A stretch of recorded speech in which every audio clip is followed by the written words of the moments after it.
다 같이 기도하시겠습니다. 사랑과 긍휼하심이 많으신 하나님 아버지의 은혜로 하나님을 참으로 알 수 있게 말씀과 시간을 허락하여 주심을 감사합니다. 먼저 이스라엘 민족을 통하여 하나님의 예언의 말씀을 성취하신 것을 알 수 있게 하여 주신 거듭 감사드립니다. 또 앞으로 세상에 닥칠 일들을 상세하게 하나하나 말씀을 통하여 볼 수 있게 하여 주시고, 이방인의 때가 끝나가고 있음과 휴고가 또한 임박한 대환란의 때를 대비할 수 있게 도와주시옵고, 이 안시간 사탄이 틈타지 못하게 지켜주시옵소서. 모든 말씀 우리 주 예수 그리스도 이름으로 감사하며 기도드리옵나이다. 아멘. 성경 말씀 누가복음을 찾겠습니다.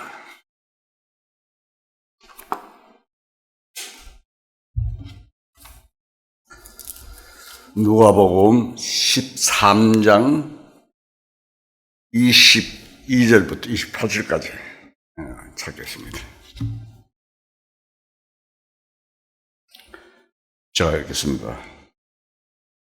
예수께서 각 성 각 마을로 다니사 가르치시며 예루살렘을 여행하시더니 어떤 사람이 여쭤오되, 주여, 구원을 받는 자가 적으니까 그들에게 이르시되, 좁은 문으로 들어가기를 힘쓰라. 내가 너희에게 이르노니 너희가 들어가기를 구하여도 못하는 자가 많으리라. 집주인이 일어나 문을 한번 닫은 후에 너희가 밖에 서서 문을 두드리며 주여 열어주소서 하면 그가 대답하여 이르되, 나는 너희가 어디에서 온 자인지 알지 못하노라 하리니 그때에 너희가 말하되, 우리는 주 앞에서 먹고 마셨으며 주는 또한 우리의 길거리에서 같이 가르치셨나이다 하나, 그가 너희에게 말하여 이르되, 나는 너희가 어디에서 왔는지 알지 못하노라. 행악한 모든 자들아, 나를 떠나가라 하리라. 너희가 아브라함과 이삭과 야곱과 모든 선지자는 하나님 나라에 있고, 오직 너희는 밖에 쫓겨난 것을 볼 때 거기서 슬피 울며 이를 갈리라. 내가 늘 자주 대했던 성경 말씀입니다. 지난 시간에 이어서 말씀을 드리겠습니다. 제2차 세계대전은 마치 유대인이 죽임을 당하기 위해서 일어난 전쟁인 것 같았습니다. 독일군이 유럽을 점령해 들어가면서 유대인을 식출하여 모두 죽여버린 것은 그들이 가지고 있는 목적 중에 하나였기 때문입니다.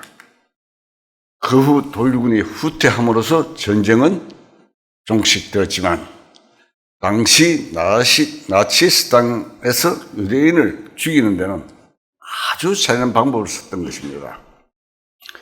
수많은 사람을 집단으로 생매장하거나 수용소에 가두었던 사람들을 모욕시켜준다고 속여 노인이나 어린아이까지 모두 옷을 벗게 한 후 가스실로 보내어 죽였고, 그 시체는 비누나 기름을 짜는 데 사용했으며, 어떤 사람은 의학 실험용으로 죽이기도 했습니다.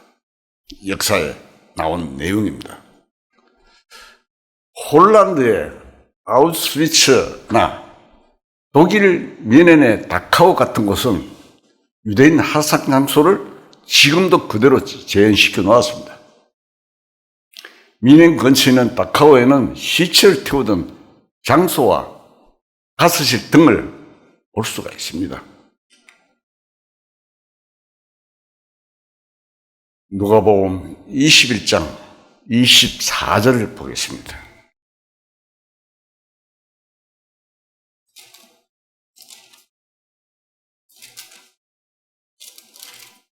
(21장 24절) 그들이 칼날에 죽임을 당하며 모든 이방에 사로잡혀 가겠고 예루살렘은 이방인의 때가 차기까지 이방인들에게 밟히리라. 이방인의 때를 이야기하고 있습니다. 예수님은 이스라엘인들이 자기를 버리고 죽일 것을 아셨습니다. 말씀하신 예언은 결과에 대해서 말씀하신 것입니다. 이스라엘인들이 세계 각국에 흩어져서 선한의 역사를 겪을 것을 간접적으로는 예언의 성취지만 직접적인 원인은 예수님을 십자가에 못 박아 죽인 데 있었습니다. 그러나 예수님의 예언 속에는 이방인의 때가 찰 때까지라는 기한이 설정되어 있습니다. 이 말씀을 볼 때 이 세상의 역사는 분명히 하나님께서 때를 맞추어 경영하셨으며 또 하나님의 경영에 의해서 진행되고 있음을 알 수가 있습니다. 이방인의 때라는 것은 두 가지 뜻으로 해석이 됩니다.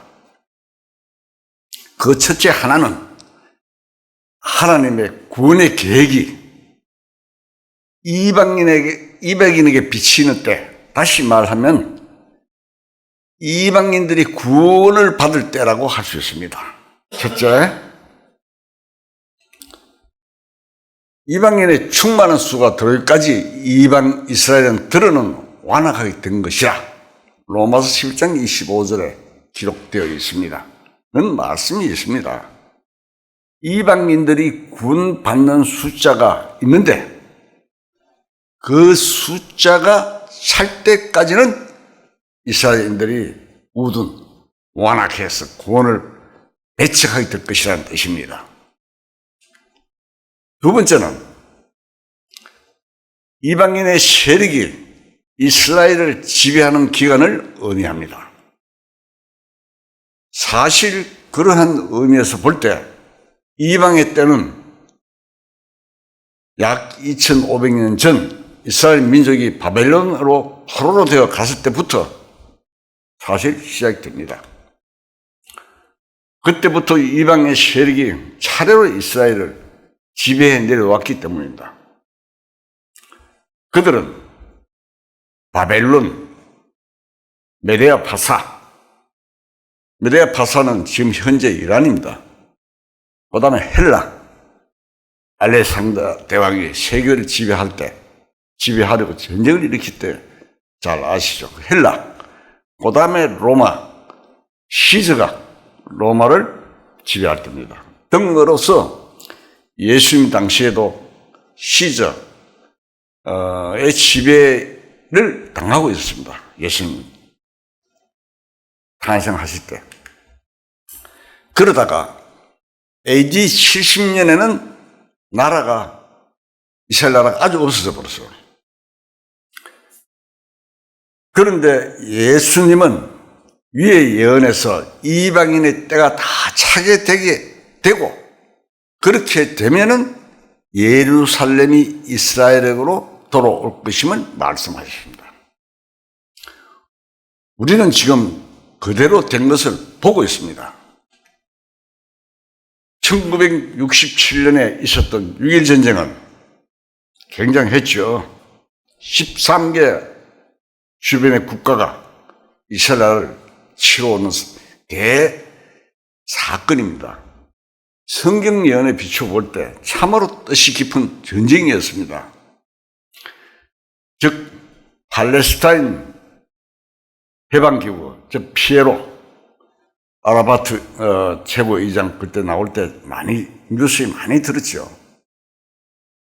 이스라엘이 회복되면서 시작된 여러 차례의 전쟁을 통하여 본래 그 곳에서 살고 있던 원주민들인 팔레스타인 민족은 차츰차츰 그 세력을 힘을 잃어가고 자꾸만 땅을 빼앗겨갔습니다.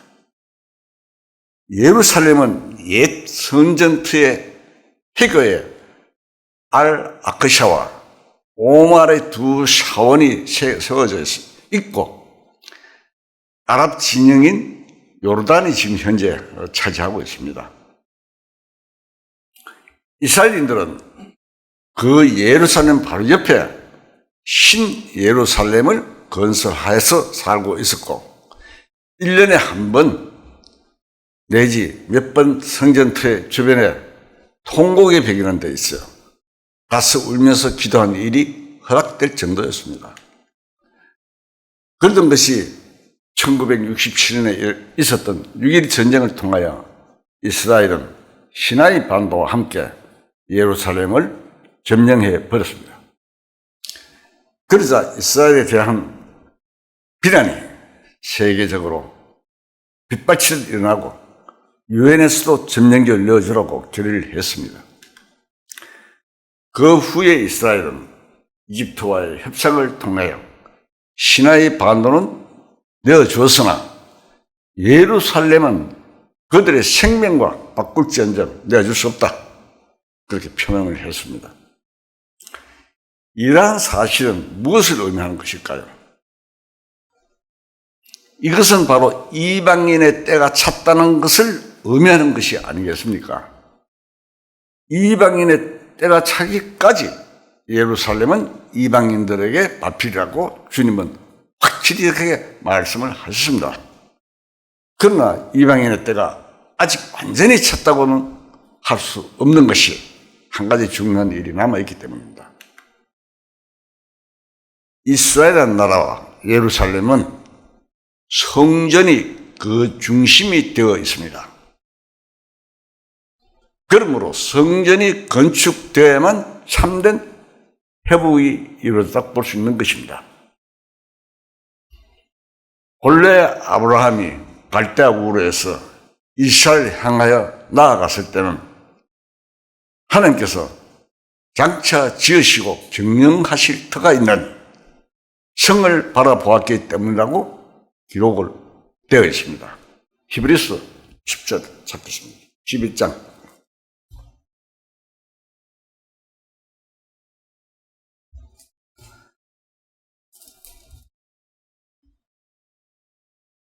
히브리서 11장 10절을 보겠습니다.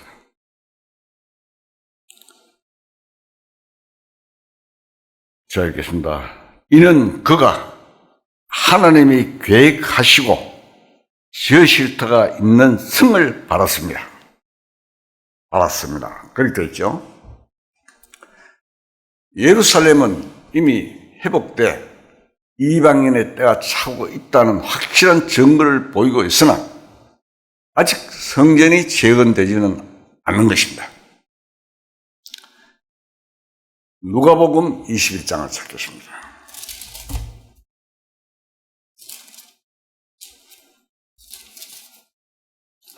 누가복음 21장 29절에서 30절까지. 자, 읽겠습니다. 이에 비유로 이르시되 무화과 나무와 모든 나무를 보라. 삭이 나면 너희가 보고 여름이 가까운 줄을 자연히 아나니. 자, 예루살렘은 이방인의 때가 차기까지 밟힌다 그랬죠. 누가복음 21장에 보면은 말씀 속에 두 가지의 나무 비유가 나옵니다.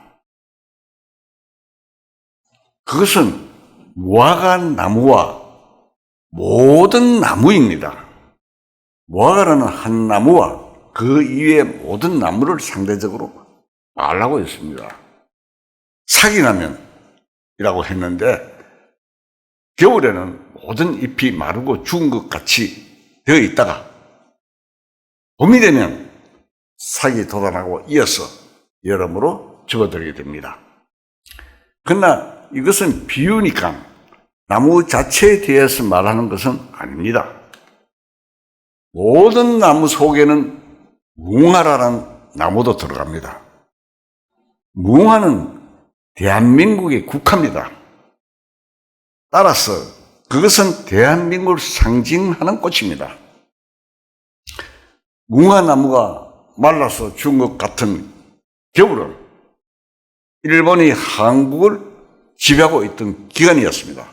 36년간이죠. 그러나 1945년 2차 대전이 일본의 항복으로 끝나자 해방이 되고 다시 독립되면서 무화과는 잎이 피어나기 시작했습니다. 다시 살아난 것입니다. 그뿐 아니라 모든 나무들, 즉 세계 여러 국가들이 한 50개 정도 국가들이 그렇게 되었습니다. 그때 당시 우리나라가 해방되기 전에는 전 세계는 모두 60개 국가뿐이었습니다. 그러나 현재는 유엔에 가입한 나라만 해도 193개국이나 됩니다. 이제는 모든 나무가 삭이 난 셈입니다. 전 세계 나라 숫자는 지금 현재 통계상으로 228개국입니다. 유엔에 가입한 나라는 193개국입니다. 무화과 나무는 세계 모든 나라를 상대로 하여 자기들만 선민이라고 자부하는 이스라엘을 상징합니다. 이스라엘도 1948년 5월 14일 독립하여 유엔에 가입하게 되었습니다. 예수님이 예언하신 두 종류의 나무에 대한 비유는 완전히 문자 그대로 성취된 것입니다.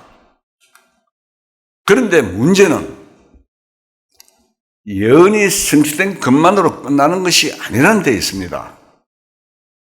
누가복음 21장 31절을 보겠습니다.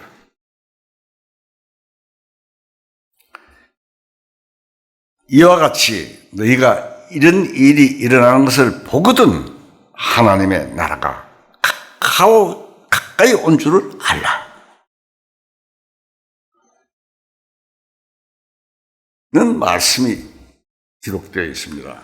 우리는 앞에서 하나님의 예언이 성취되는 것을 다 같이 보았고 또 경험했습니다. 우리나라도 일제로부터 독립이 되었습니다. 온 세계 모든 민족이 거의 다 독립이 되었습니다.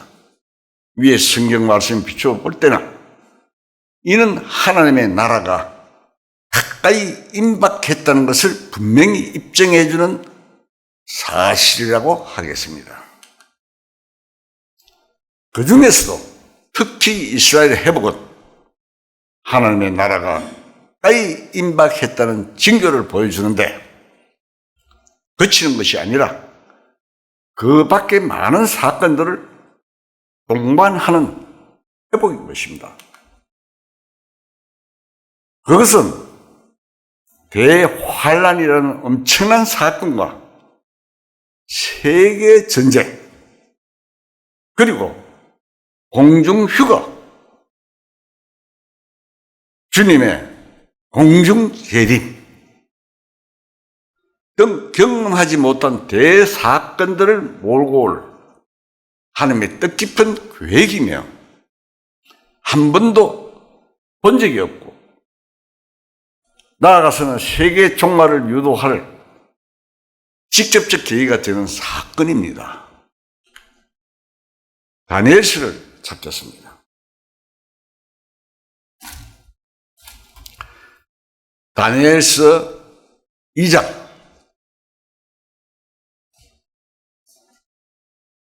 31절에서 읽겠습니다. 1234페이지입니다. 다니엘서 2장 31절. 왕이여, 왕이 한 큰 신상을 보셨나이다. 그 신상이 왕의 앞에 섰는데 크고 강체가 매우 찬란하며 그 모양이 심히 들여보니 그 우상의 머리는 순금이요 가슴과 두 팔은 은이요 배와 넓다는 못이요 그 종아리는 쇠요 그 발은 얼마는 쇠요 얼마는 진흙이었나이다. 또 왕이 보신 적 손대지 않은 돌이 나와서 신상에 쇠와 진흙의 발을 쳐서 부스러뜨리며 그때 쇠와 진흙과 옥과 은과 금이 다 부서져 여름 타작마당에 그같이 되어 바람에 불려 간 곳이 없었고 우상을 친 돌은 태산을 이루 온 세계에 가득하였나이다. 그 꿈이 이러한즉 내가 이제 그 해석을 왕 앞에 아뢰리라. 왕이여, 왕은 여러 왕들 중에 왕이시라. 하늘의 하나님이 나라와 건세와 능력을 영광을 왕에게 주셨고 사람들과 덜짐승과 공중의 새들 어느 곳에 있는 것을 막론하고 그것들을 왕의 손에 넘기사 다 다스리게 하셨으니 왕은 곧 그 건물이니이다. 왕을 뒤이어 왕보다 못한 다른 나라가 일어날 것이요 셋째로 또 녹같은 나라가 일어나서 온 세계를 다스릴 것이며 넷째 나라는 강하기가 쇠같으니 쇠는 모든 물건을 부서뜨리고 이기는 것이라. 쇠가 모든 것을 부서뜨린 것 같이 그 나라를 부서뜨리고 찌을 것이며 왕께서 그 발과 발가락이 얼마나 토기장이와 진흙이요 얼마나 쇠인 것을 보셨은즉 그 나라가 나눌 것이며 왕께서 쇠와 진흙이 섞인 것을 보셨으니 그 나라가 쇠 같은 든든함이 있을 것입니다. 그 발가락이 얼마나 쇠요 얼마나 진흙인즉 그 나라가 얼마나 든든하고 얼마나 부수질 만한 것이며 왕께서 쇠와 진흙 섞인 것을 보셨은즉 그들이 다른 민족과 서로 섞일 것이나 그들이 피차에 합하지 아니함이 쇠와 진흙이 합하지 않은 것 같으리라. 이 여러 왕들 시대에 하늘의 하나님이 한 나라를 세우시니 이것은 영원히 망하지도 아니할 것이요 그 국권이 다른 백성에 돌아가지도 아니할 것이요 도리어 이 모든 나라를 쳐서 멸망시키고 영원히 쓸 것이라. 손대지 않은 돌이 산에서 나와서 쇠와 녹과 진흙과 은과 금을 부서뜨린 것을 왕께서 보신 것은 크신 하나님이 장래일 왕께 알게 하신 것이라. 그 꿈은 참되고 이 해석은 확실하니이다 하니 지금으로부터 약 2600년 전 이스라엘은 바벨론의 포로로 갔습니다. 그때 이방의 때는 시작되었으며 이방이 이스라엘 지배하는 역사가 시작되었던 것입니다. 그때 이스라엘인들을 포로로 잡혀간 느부갓네살 왕이 어느 날 꿈을 꾸었는데 포로로 잡혀간 다니엘이 그 꿈을 해몽하게 됐습니다. 그 내용입니다. 지금 읽은 내용이. 왕은 꿈 속에서 큰 우상을 하나 보았는데 머리는 금이요 양 어깨와 팔은 은이요 배와 넙스다리는 구리이며 양 다리는 철이며 열 바깥은 철과 흙으로 되어 있는 우상이었습니다. 잠깐 예를 돕기위해서 그림을 하나 그리겠습니다.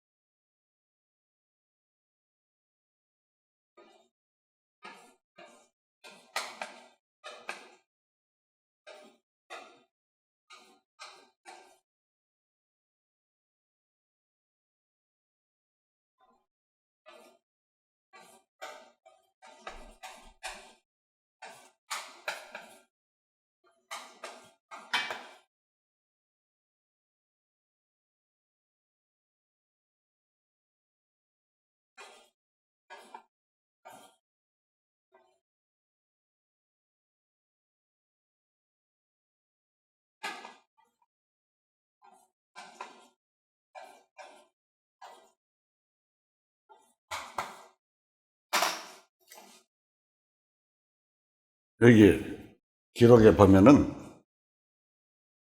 머리는 금머리, 바벨론, 느부갓네살 왕 시대를 이야기하고, 그 다음에 은은 메데아 파사, 정말에서 이란, 지금 현재 이란을 말합니다.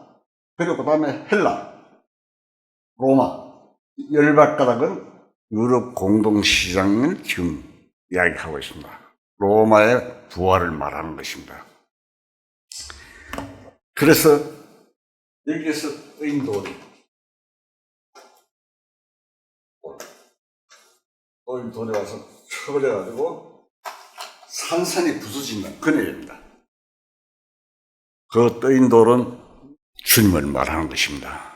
그래서 그 나라가 전체 세계를 해서 국권이 영원히 그렇죠. 영원히 있을 것이라 멸망시키고 영원히 있을 것이라. 자, 그 하나님의 계획을 느부갓네살 왕에게 보여주는 것입니다. 그러자 나중에 사람이 던지지 않은 돌이 공중에서 날아와 그 우상을 때려 부수니 가루가 되어 흩어져서 없어지니 그건 꿈이었습니다. 그리고 느부갓네살 왕이 굉장히 근심이 컸죠. 그 꿈은 장차 여러 이방 세력이 이스라엘과 세계를 지배할 것을 의미합니다. 금머리는 첫째 바벨론이며 두 번째는 은과 가슴 파른 바벨론 뒤를 이어서 메데아 파사, 지금 이란을 가리키는 것입니다. 셋째 놋, 배와 넓적다리는 헬라이며 다음 철로 된 종아리는 로마인데 두 다리는 각각 동서로마를 가리킵니다. 종아리 두 개인데 그것은 갈라져가 동서로마로 되어 있죠. 열발가락 시대, 열국의 시대가 되었다가 열 나라가 합쳐져서 한 나라가 되는 로마의 부활을 의미합니다. 거기서 세계를 다스린 자가 나옵니다. 예수님이 탄생하시기 약 30년 전에 줄리어스 시저가 로마의 권력을 잡고 로마를 세계 위에 군림하는 위대한 나라로 건설했고 그의 암살 후에 그 양자인 시저 아우구스투스가 황제로 있을 때 예수님이 탄생하셨습니다. 그러나 로마의 10대 황제 때까지는 기독교를 없애버리려고 대박해 시대가 흘러갔습니다. 이처럼 로마는 철저히 하나님께 대항했습니다. 기독교를 없이 하는데 성공할 수 없습니다. 그때 기독교는 로마 성을 쌓기 위해서 흙을 파낸 지하 동굴 속에서 대를 이어가면서 한 200년을 지냈다고 합니다.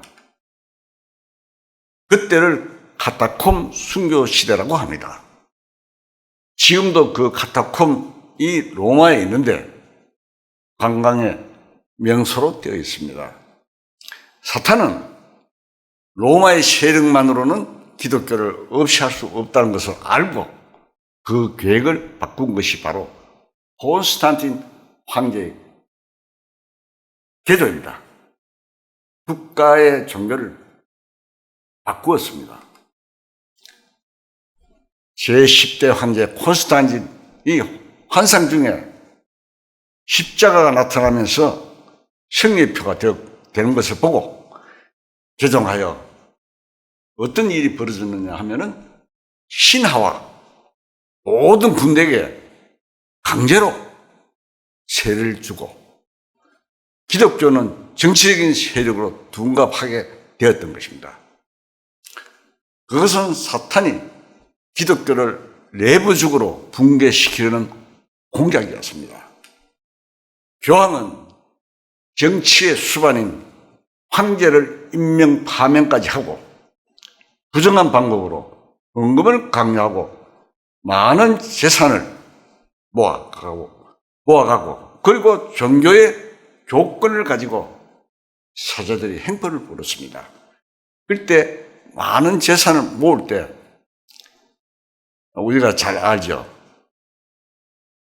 그 죄를 속죄권을 팔았습니다. 면죄부라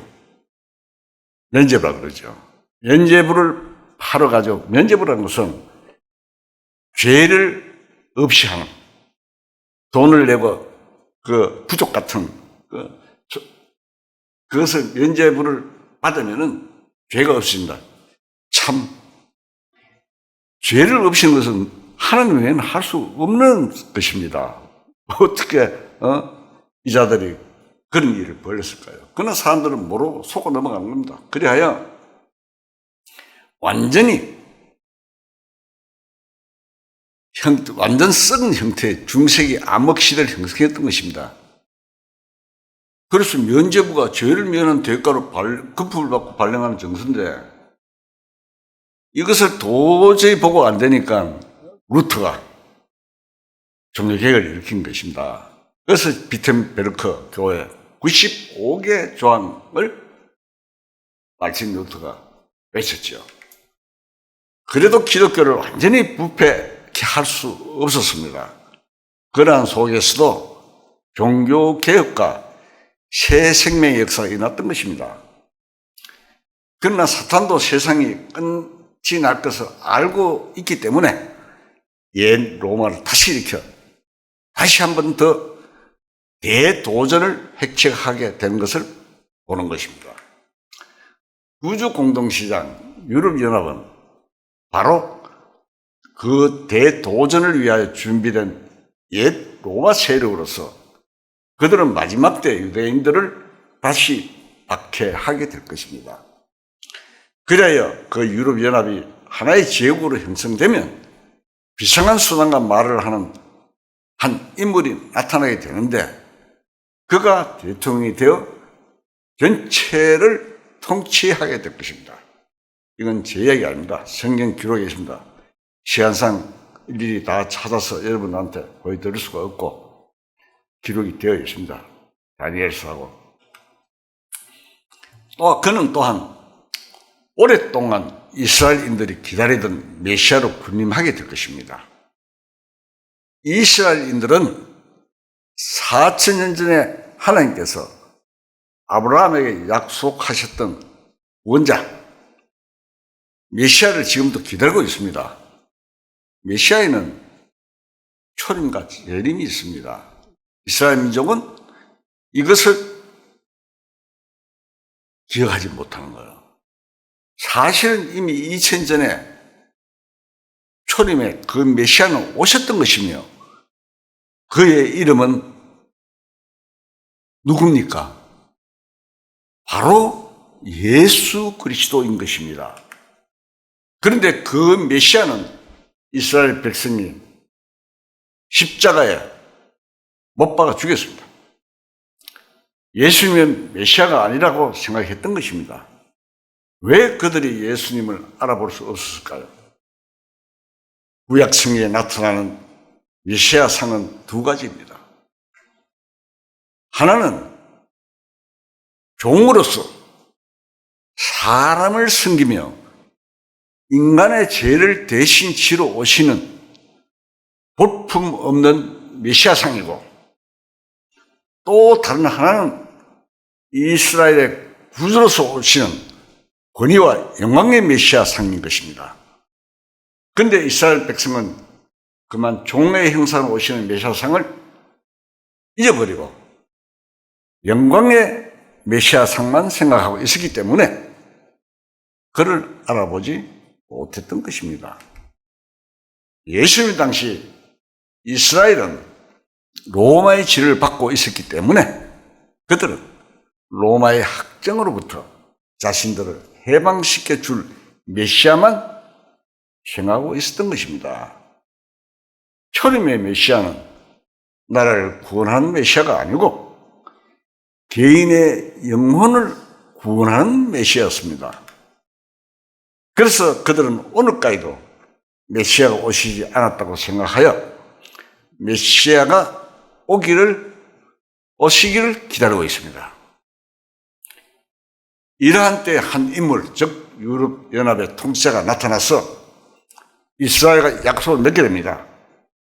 그러면 백성들은 그를 자기의 메시아로 착각하고 받아들이게 될 것입니다. 그 인물은 특별한 말을 합니다. 계시록 13장을 읽어보면 그렇게 나타나 있습니다. 어떤 사람이 그를 암살하고자 하여 크게 상처를 입었지만 그는 기적적으로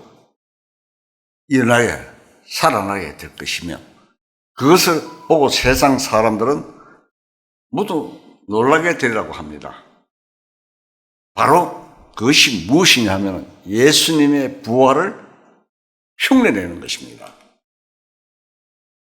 다니엘 9장 27절 한번 찾겠습니다. 다니엘서 9장 27절 제가 읽겠습니다. 그가 장차 많은 사람과 더불어 한 일해 동안의 언약을 굳게 맺고 그가 그 일의 절반에 제사와 예물을 금지할 것이며 또 포악하여 가정한 것이 날개를 의지하여 설 것이며 또 이미 정한 종말까지 진노가 항폐하게 하는 자들에게 쏟아지리라 했느니라 하니라. 자, 여기 보면은 그 많은 사람과 언약을 맺는다고 했습니다. 그렇게 기록되어 있죠. 한 일에는 7년을 말합니다. 7년 대화환란을 이야기합니다. 그것은 예루살렘이 성전이 완성되면 이스라엘인들에게 제사를 허락하며 이스라엘을 보호하며 하나님께서 아브라함에 약속하셨던 약속을 자신이 이루어준다고 할 것을 말하는 것입니다. 그래서 이스라엘인들은 기꺼이 그를 자신의 구주로 섬기게 됩니다. 이전과 같이 적그리스도 활동하기 위해서는 또 하나의 존재가 필요하게 됩니다. 계시록 13장 11절 한번 봅시다.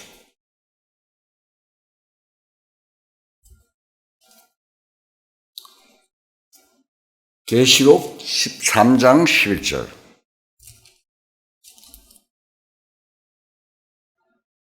내가 보매 또 다른 짐승이 땅에서 올라오니 어린 양같이 두 뿔이 있고 용처럼 말을 하더라.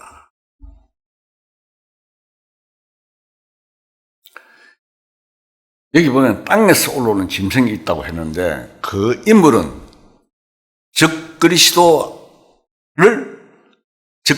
앞으로 이스라엘 사람들을 끌어들여 그를 섬기게 하는 길잡이의 역할을 합니다. 예수님 앞에서 누가 있었습니까? 그 길을 예비한 자가 세례 요한의 역할을 갖다고 하겠습니다. 이스라엘은 메시아 앞에 엘리야가 먼저 온 것을 믿고 있습니다. 말라기 4장 5절에 보면은 보라 여호와의 크고 두려운 날이 이르기 전에 내가 선지자 엘리야를 너에게 보내리라고 한 말씀에 따라 이스라엘 민족들은 엘리야를 기다리고 있는 것입니다. 그러나 예수님은 세례 요한의 엘리야의 역할을 하기 위해서 왔다고 하셨습니다. 그리고 이제 읽은 계시록 11장 두 정이 나오는데 하나는 엘리야가 다시 올 것을 말씀하셨으나 유대인들은 적그리스도를 메시아로 속이고 선전하는 거짓 신자를 맡게 될 것입니다.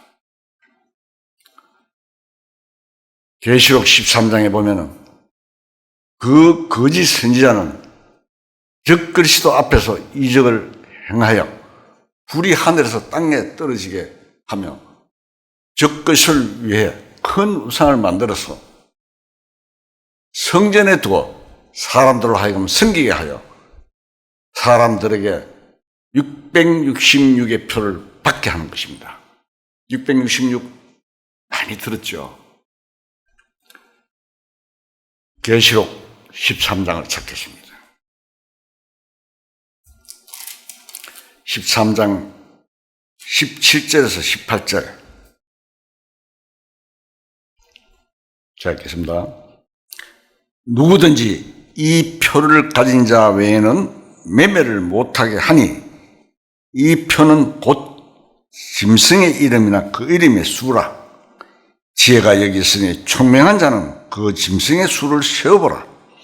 그것은 사람의 수니 그의 수는 666이니라 고 했습니다. 6은 사람을 나타내는 수입니다. 성경에는 수의 뜻이 있습니다. 3은 삼위일체 하나님의 수이며 4는 사방인 곧 세상의 수고 7은 3과 4의 합한 완전한 수입니다. 그래서 성경에서는 일주가 7일이며 하나님은 7일째 창조를 끝내시고 쉬셨습니다. 그러나 7에서 하나 부족한 6은 사람의 수인데 6이 셋이니 사람이 하나님 흉내를 낸다는 뜻입니다. 사람이 하나님이 그치 된다는 뜻입니다. 그는 42개월간 3년 반입니다. 7년 중에 3년 반 일하게 되는데 그것은 세계 통치자로 일하는 기간입니다. 계시록 13장 7절 거기 보면은 또 권세를 받아 성도들과 싸워 이기게 되고 각 족속과 백성과 방언과 나라를 다스리는 권세를 받으니 자 여기 보면은 권세를 받는다고 되어 있습니다. 곧 세계 통치자가 되는 것입니다. 현재 이 세상은 세계 정부 운동을 벌이고 있습니다. 잘 아시죠? 전에도 몇 번 거기에 대해서 말씀드렸습니다. 뉴 월드 오로 해가지고 WCC 뭐 여러 가지 그런 단체로 해서 나옵니다. 곧 세계 통치가 되는 것입니다. 데살로니가 후서 3장을 찾겠습니다.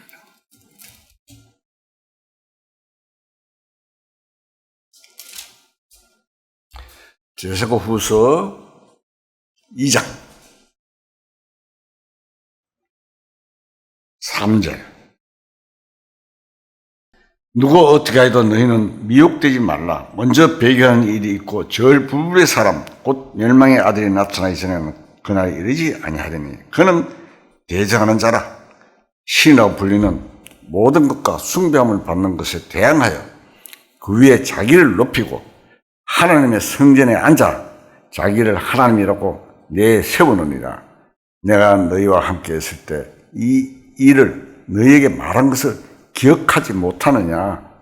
너희는 지금 그로 하여금 그의 때에 나타나게 하려 하여 막는 이가 있는 것을 아나니 불법의 비밀이 이미 활동하고 있으나 지금은 그것을 막는 자가 있어 그 중에서 옮겨질 때까지 하리라.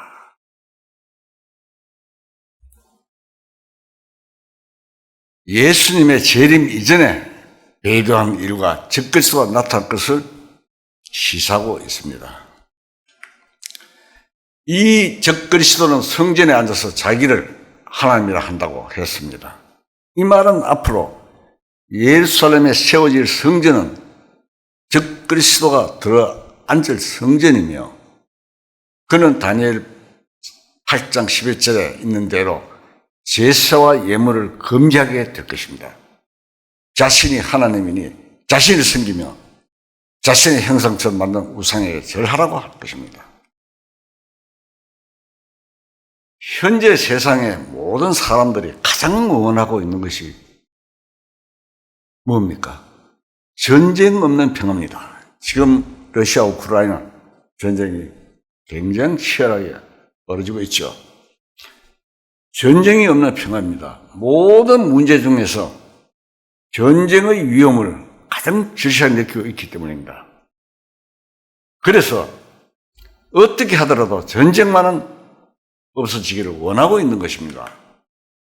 그런데 전쟁이 없이는 가장 좋은 길은 세계가 한 통치자 아래 있게 되는 길뿐입니다. 안 그렇습니까? 그러므로 만일 전쟁만 없어진다면 모두들 세계적인 정치적 통일을 원하게 될 것입니다. 그러므로 즉 그리스도는 세계의 평화를 준다는 약속하에서 세계 정부의 수반이 되는 것입니다. 즉 그리스도가 세계 정부의 수반이 된다 이 말입니다. 그리고 정부가 하나이기 때문에 평화는 이루어집니다. 그러나 그 평화는 사람들이 볼 때는 평화인 것 같으나 사실은 평화가 아니고 속이기 위한 일시적인 것이며 곧 큰 전쟁이 일어나게 되는 것입니다. 에스겔서도 나오고 계속 나오죠. 전쟁에 대해서. 데살로니가 전서 5장을 찾겠습니다.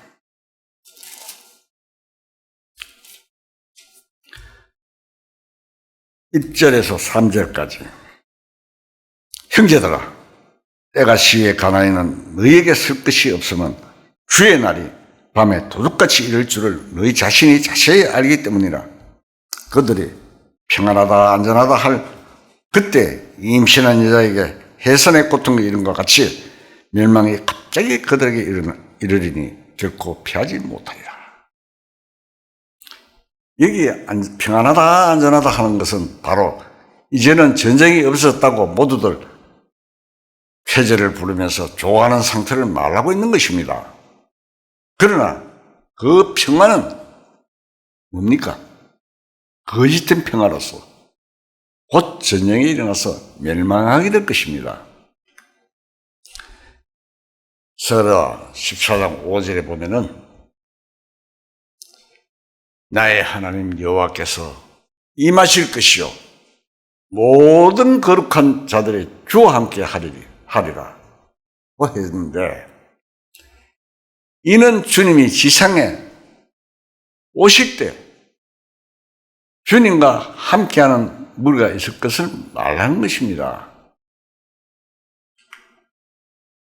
마태복음 24장을 찾겠습니다. 30절. 그때 인자의 징조가 하늘에서 보이겠고 그때 땅의 모든 족속들이 통곡하며 그들이 인자가 구름을 타고 능력과 큰 영광으로 오는 것을 보리라. 예수 그리스도께서 재림하실 때 옷을, 여기 보면 인자가 구름을 타고 능력과 큰 영광으로 오는 것을 보리라고 했습니다. 구름을 타고 오신다는 것은 바로 거룩한 자들이 구름처럼 주님의 주위를 두르고 있는 모습을 말하는 것입니다. 히브리서 12장 1절 보겠습니다.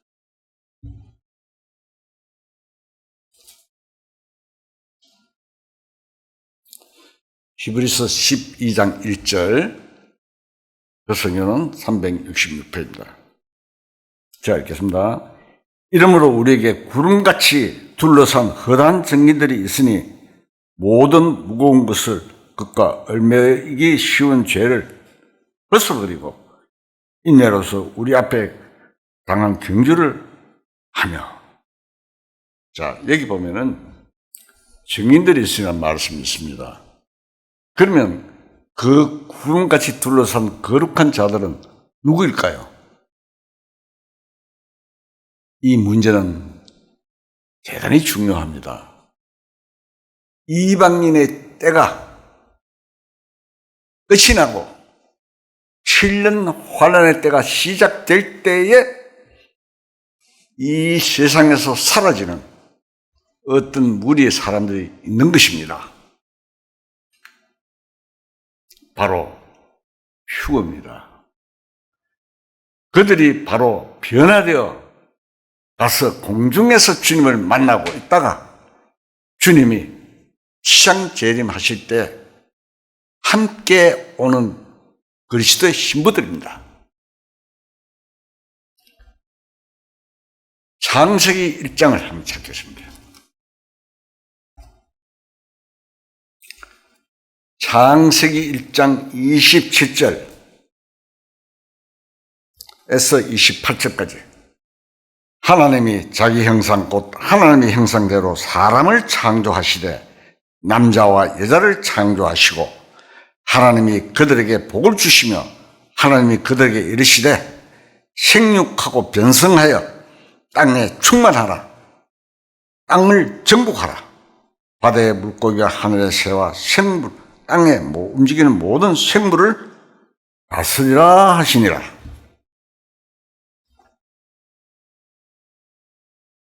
하나님은 아담 부부를 창조하시고 이 세상 모든 것을 맡기셨습니다. 기록되어 있죠. 정복하라. 다스리라고 했습니다. 그들은 바로 왕이었습니다. 정복하고 다스리는 것은 왕이 하는 겁니다. 그러나 사탄의 유혹에 넘어가서 그 왕권을 뺏겨버렸습니다. 이게 신화가 아니다. 사실입니다. 이 세상의 왕은 바로 사탄이 되었습니다.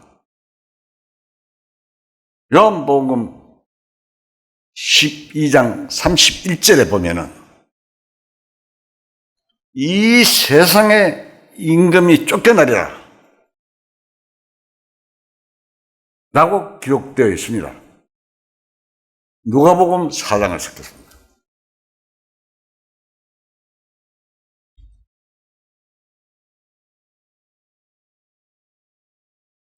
누가복음 4장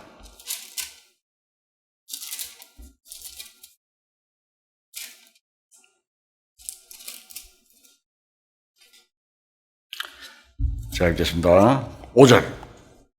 누가복음 4장 5절에서 7절까지 제가 읽겠습니다.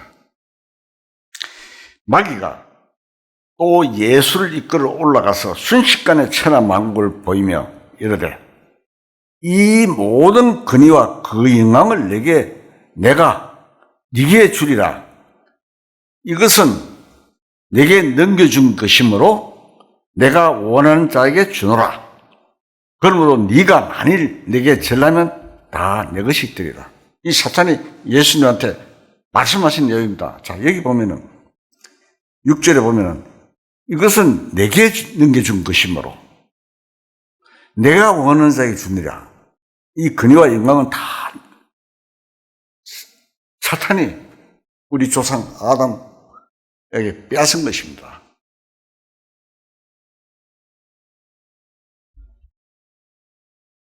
자, 마귀가 예수님 시험할 때 내게 절하면 다 이것이 되리라고 하면서 이것은 곧 내게 넘겨준 것이라고 했습니다. 그러므로 예수님의 재림은 마귀로부터 빼앗긴 통치권을 회복하시고 이 세상을 통치하시려고 신부와 같이 지상에 나타나시는 것입니다. 같이 오는 자는 구원받은 성도며 이방의 때가 끝이 날 때에 들림받은 사람들입니다. 로마서 11장 25절 찾겠습니다.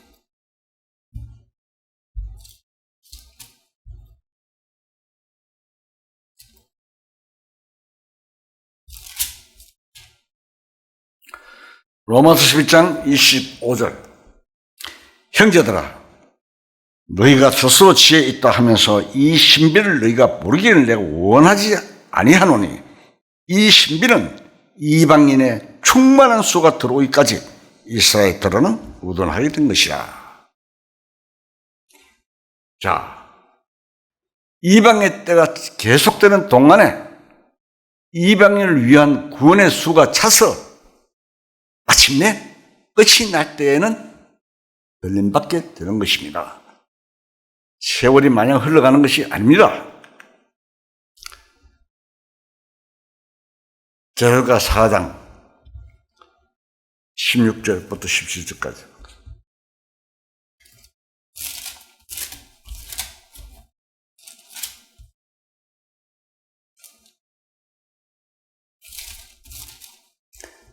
데살로니가후서 전서 4장 16절에서 17절. 주께서 호령과 천사장의 소리와 하나님의 나팔 소리로 친히 하늘로부터 강림하시리니 그리스도 안에서 죽은 자들이 먼저 일어나고 그 후에 우리 살아남은 자들도 그들과 함께 구름 속으로 끌어올려 공중에서 주를 영접하게 하시리니 그리하여 우리가 항상 주와 함께 있으리라. 7년, 10년 항상 함께하는 영원한 존재가 되는 것입니다.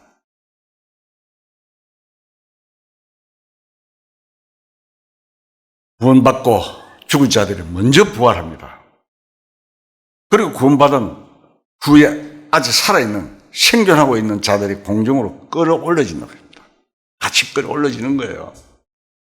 여기서 말하는 공중은 눈에 보이는 저 창문을 가리키는 것이 아닙니다. 그것은 보이지 않는 신령한 세계로서 거기에서 주님을 만나게 될 것이라는 뜻입니다. 그래서 고린도서 15장 51절, 52절에서도 같은 말씀을 변화라고 표현하고 있습니다. 그리스도인이 변화된다고 기록되어 있어요. 살아있는 사람들이. 이 육신이 부활하신 예수님의 몸처럼 신령한 몸으로 변화되는 것을 뜻합니다. 그것이 뭡니까? 창조의 완성입니다. 현재 우리의 몸은 불완전한 미완성체입니다. 그래서 피곤하고 병들고 죽는 것입니다. 시간과 공간의 제재를 받는 몸입니다. 그래서 갈등이 있는 것입니다. 그러나 신령한 몸으로 변화되면 시간과 공간의 제재를 받지 않으며 병들지도 않고 피곤하지도 않고 죽지도 않는 몸이 됩니다. 부활하신 주님은 때로는 방 안에, 때로는 해변에, 때로는 엠마오의 도상에 갑자기 나타나시고 잡수시기도 하십니다. 바로 그와 같은 몸으로 변화되는 것입니다. 영광스러운 몸입니다. 그것이 몸의 구원입니다. 지금은 영혼 구원이고 주님의 이방인의 때가 차면은 몸의 구원이 이루어지는 것입니다. 로마서 8장 23절에 보면은 성령의 처음 익은 열매를 받은 것이 구원입니다. 주님께서는 부활하심으로 말미암아 성령의 처음 익은 열매인 하나님의 아들로 인정되는 부활의 생명이 됐습니다. 베드로전서 6장을 찾겠습니다.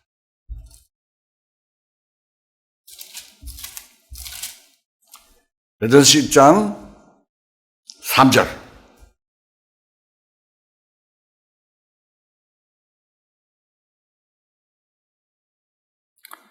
우리 주 예수 그리스도의 아버지 하나님을 찬송하리로다.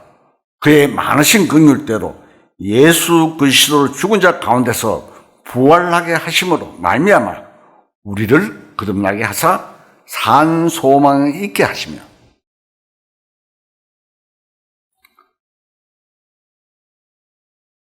예수 그리스도를 죽은 자 가운데서 부활하게 하시면 우리를 거듭나게 하사 라고 한 것처럼 부활의 생명을 받은 것이 거듭나는 것입니다. 변화될 사람은 반드시 거듭나야 됩니다.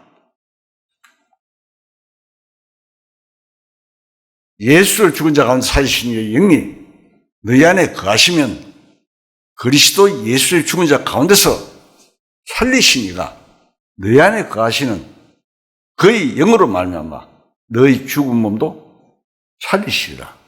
로마서 8장 11절에 기록되어 있습니다. 즉 말해서 거듭나서 부활의 영을 가지고 있어야만 변화되고 부활하는 것입니다. 누가복음 17장 찾겠습니다.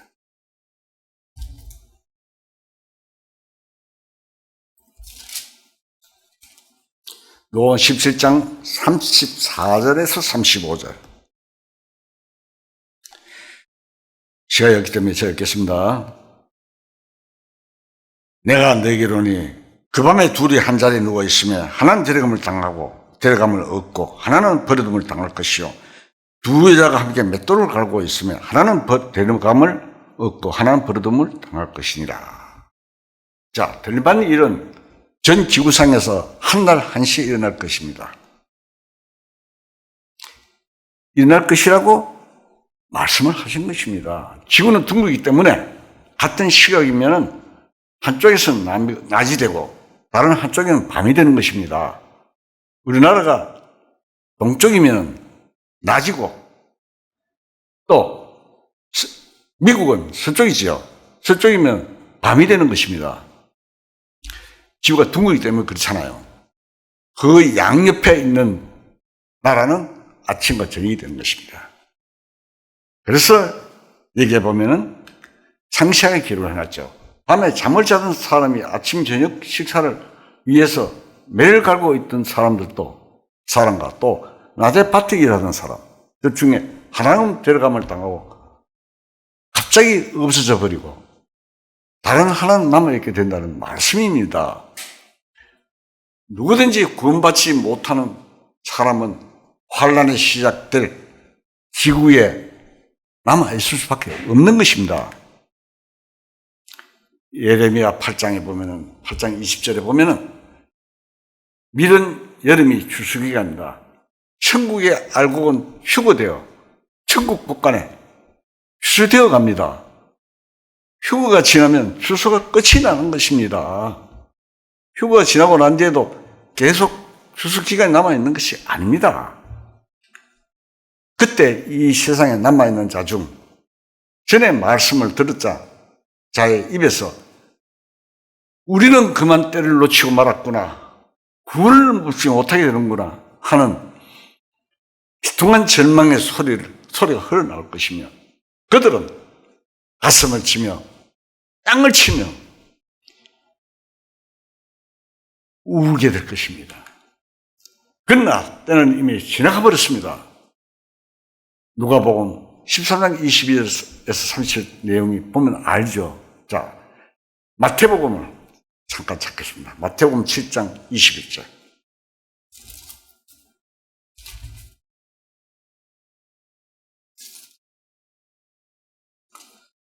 마태복음 7장 21절.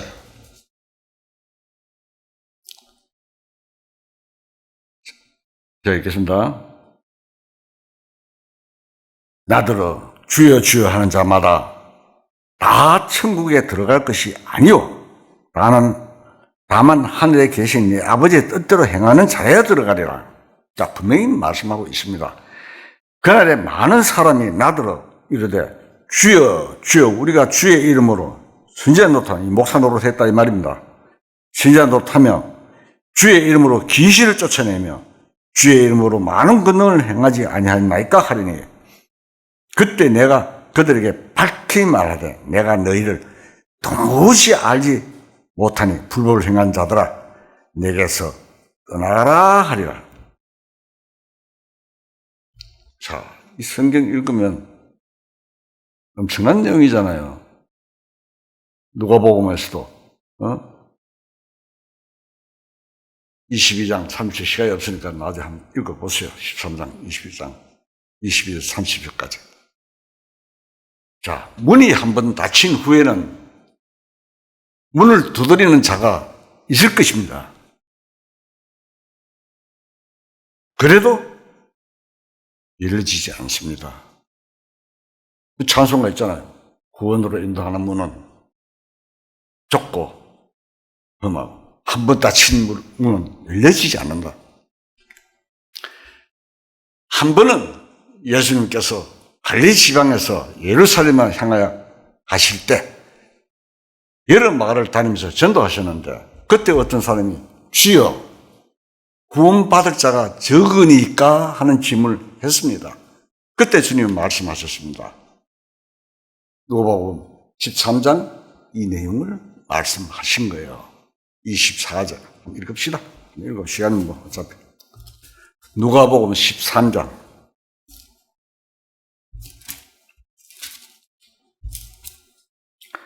누가복음 13장 24절에서 27절. 좁은 문으로 들어가기 힘쓰라. 내가 너에게 이르노니 너희 들어가기를 구하여도 못하는 자가 많으리라. 집 주인이 일어나 한 번 닫은 후에 너희가 밖에 서서 문을 두드리며 주여 열어주소 하면 그가 대답하여 이르되 나는 너희를 어디서 온 자인지 알지 못하노라 하리니 그때 너희가 말하되 우리는 주 앞에서 먹고 마셨습니다. 주는 또한 우리의 길거리에서 가르치셨나이다 하나 그가 너희에게 말하여 이르되 나는 너희가 어디에서 왔는지 알지 못하노라 행하는 모든 자들아 나를 떠나가라 하리라. 너희가 아브라함과 이삭과 야곱과 모든 시작 하나님 나라에 있고 오직 너희는 밖에 쫓겨난 것을 볼 때 거기서 슬피 울며 이르가리라. 여기 보면 특히 어디로 왔는지 알지 못한다고 주님이 말씀하셨던데 주님께서 모르신다고 해서 하는데 우리가 처해서야 되겠습니까? 그 영혼의 안식이 없었고 예수님 안에 영혼의 주소가 마련되어 있지 않았다는 뜻입니다. 은혜 반으로 다닌다고 이곳저곳 다니면서 참 평안을 얻지 못하는 것입니다. 그러므로 주님께서 모르신다고 하신 것입니다.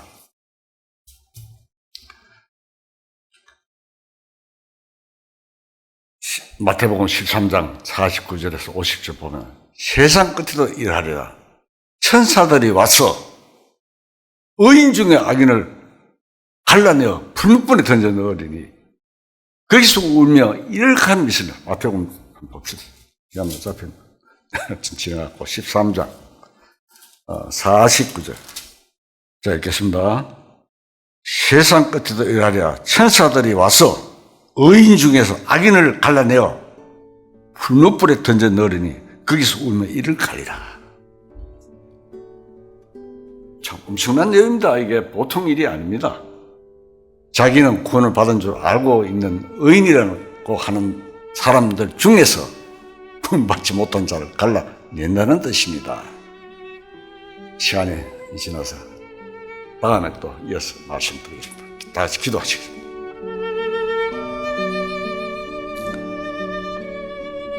거룩하시고 공의로우신 하나님 아버지, 이 한 시간을 통하여 하나님의 계획하심과 경영하여 가심을 이 누구에도 알게 해주신 감사합니다. 우리의 소망과 영생은 하나님밖에 없습니다. 우리를 지어주시고 하나님의 사랑의 짝으로 삼으시려고 세상 역사를 경영해 가시는 하나님께 영광과 찬송을 드립니다. 말씀을 듣는 모두가 사탄에 속한 세상 유혹에 넘어가지 말고 우리의 주님과 함께 병들지 않고 피곤하지 않고 죽지 않은 몸으로 변화받을 그날을 기다리며 믿음으로 살아갈 수 있게 도와주시옵소서. 이 한 시간 모든 영광 하나님 홀로 받으시옵소서. 우리 주 예수 그리스도 이름으로 감사하며 기도드립나이다. 아멘.